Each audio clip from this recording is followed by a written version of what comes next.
Amis téléspectateurs, bonjour et bienvenue dans votre rendez-vous d'information info du jour que nous démarrons avec le parquet financier, un prestigieux cabinet français donc dans le viseur interrogation autour de 6,7 milliards de francs CFA. Le parquet financier a ouvert une enquête concernant les conventions signées entre l'État du Sénégal et sous l'ex-président Macky Sall et le prestigieux cabinet français Lazareff Debar, spécialisé dans l'arbitrage international, les contentieux et le conseil juridique et fiscal en Afrique. Libération qui donne l'information dans son édition de ce lundi 10 mars rapporte que l'agent judiciaire de l'État s'est constitué partie civile soupçonnant une entreprise de blanchiment de capitaux. Le journal renseigne que le parquet financier est intrigué par les virements du trésor public au bénéfice de ce cabinet d'un total de 6 736 215 061 francs CFA effectués entre avril 2018 et avril 2024. La même source signale que la dernière transaction a eu lieu le 2 avril, le jour de la passation de témoins entre Macky Sall, le président sortant, et son successeur Diomaye Faye qui venait de prêter serment.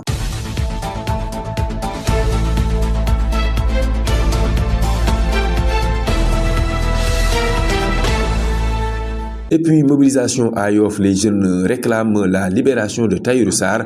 Le village traditionnel Lébou de Yoff est en ébullition. Les jeunes ont entonné des chants de libération en soutien à Tahirou Sarr, le président directeur général de la Sofico, actuellement en détention. Par cette mobilisation massive, ils appellent les autorités étatiques à faire preuve de clémence pour qu'ils recouvrent la liberté. Face à la presse, Hassan Tou exprime la détresse des habitants. Depuis des semaines, Tahirou Sarr croupit en prison, plongeant tout Yoff dans une profonde torpeur. Il ne mérite pas ce sort. C'est un espoir certain pour tout le village. Oboti, un proche du PDG de la Sofico, renchérit: nous soutenons Tahirou Sarr à 100%. Les accusations portées contre lui sont sans fondement. Il a servi sous plusieurs régimes sans causer de tort à personne. C'est un citoyen exemplaire qui œuvre pour le développement de son pays. Sa place n'est pas en prison. Nous mènerons ce combat jusqu'à la libération et celle de son frère Dansar, tout en respectant scrupuleusement l'état de droit. Mamadou Diallo, quant à lui, souligne les actions philanthropiques de Tahirou Sarr. C'est un bienfaiteur respectueux de nos chefs religieux, notamment de la famille de Mam Limamoulaye.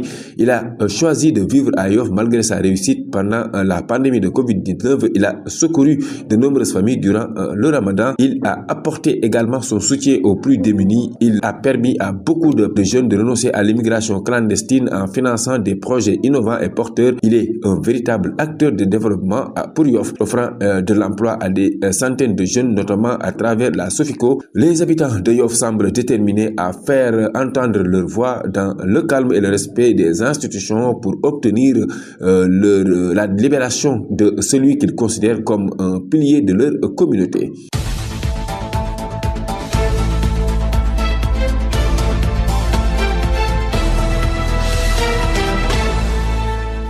Et puis nous parlons donc du droit de la femme et de sa position dans la société, avec donc ce décret qui vient carrément sortir toutes les femmes donc dans le lot des recteurs des universités. Le décret concernant M. Aline Badra Kandji, professeur titulaire donc de littérature anglaise, matricule de solde 603-329A, est nommé recteur de l'université Cheikh Anta Diop de Dakar, poste vacant.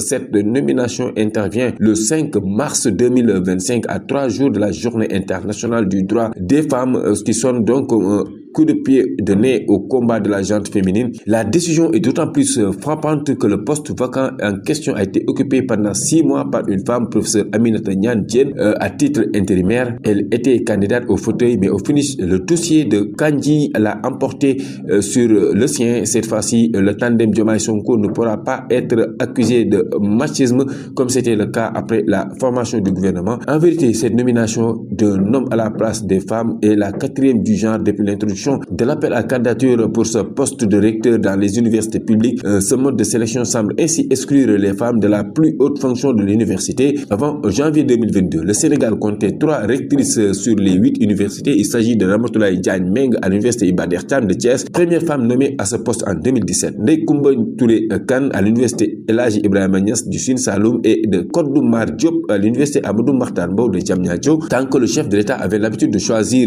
qui il veut, un président comme Macky Sall avait affiché une détermination à porter les femmes à ce poste, il est le premier président à l'avoir fait, mais il est aussi celui qui a nommé les 3 professeurs ci-devant cités.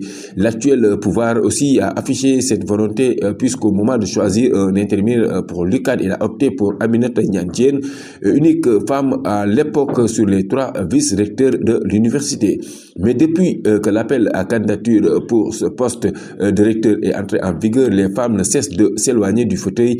En janvier 2022, professeur Ibrahima Cissé a remplacé Kodou Gueye Mar à l'UAM. L'année suivante, au mois de mai, professeur Babacar Ndiaye a pris la place de Ramatoulaye Diagne Meng. En janvier 2025, à l'université du Saloum, professeur Koumba Touré Kane cède son siège à professeur Djegan Diouf. Moins de 3 mois plus tard, professeur Aminata Niang Diène devra laisser le fauteuil de recteur au profit du professeur Aline Badara Kandji. Au total, avec l'appel à candidature, le Sénégal passe de 3 à 0 femmes pour le poste de recteur, sans compter l'intérimaire qui manque l'occasion d'être confirmée pour ainsi devenir la première rectrice de l'université Cheikh Anta Diop de Dakar. Peut-être que le président Macky Sall et son gouvernement le craignaient. En effet, lorsque le mandat de Ramatoulaye Diagne Meng est arrivé à terme en 2021, le ministère de l'Enseignement supérieur n'a fait montre d'aucune précipitation pour lancer un appel à candidature.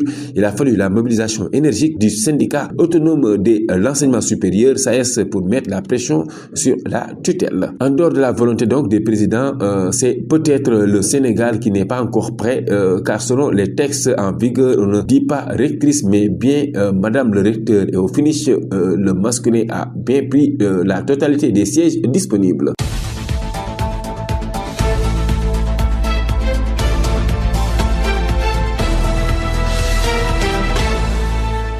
Et nous parlons de l'AIBD, les décisions donc de la direction qui sème la discorde au sein du syndicat. Les tensions sont palpables au sein du syndicat des travailleurs des aéroports du Sénégal, le CITAS, à la suite de l'annonce des mesures prises par la direction générale de l'aéroport international Blaise Diagne SA, AIBD. Un communiqué de presse attribué au syndicat publié le vendredi 7 mars 2025 a révélé des divergences au sein de cette structure syndicale. Selon le secrétaire général du CITAS, ce communiqué controversé n'émane que d'une partie du bureau qui se sent directement concerné par les décisions prises par les autorités étatiques en collaboration avec la direction générale de l'AIBD SA. Il précise par ailleurs que cette décision n'engage ni l'ensemble du syndicat ni la personne en tant que secrétaire général. Le leader syndical réitère son soutien aux autorités étatiques et à la direction générale de l'AIBD SA, rappelant son adhésion aux conclusions du séminaire d'échange et de réflexion tenu à Saly, Portugal, du 26 au 28 février 2025. Ce séminaire avait abouti à l'élaboration d'un plan social visant à sauver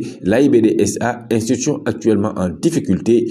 Il impute la situation critique de l'AIBD à la mauvaise gestion des 2 derniers directeurs généraux sortants. Il appelle les autorités à agir efficacement pour redresser la société et insistant sur la nécessité de respecter les droits des travailleurs dans ce processus de redressement. On ne peut pas parler de travailleurs sans la préservation de l'outil de travail, et si ce dernier est malade, les travailleurs ne sauraient subsister, déclare-t-il.